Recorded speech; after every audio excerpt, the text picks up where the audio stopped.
We live in challenging times where the role of the designer is to create products that positively impact the lives of others and that of our planet. In 3D design and 3D printing, we will explore how designers think, make, and do by working collaboratively through the 3D design process, from initial research to final prototyping of our very own designs with the 3D modeling software SketchUp that we will then pitch to a panel of judges.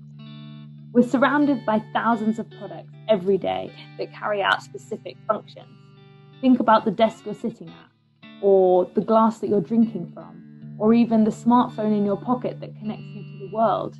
Why were they made from those materials, and what impact have they had environmentally, socially, and economically? Through decisions on materials, manufacturing, and form, we can address societal issues as designers while creating something beautiful. So, if you're looking for something rewarding, creative, and useful, join the course. My name is Layla, and I'm your teacher for 3D design and 3D printing.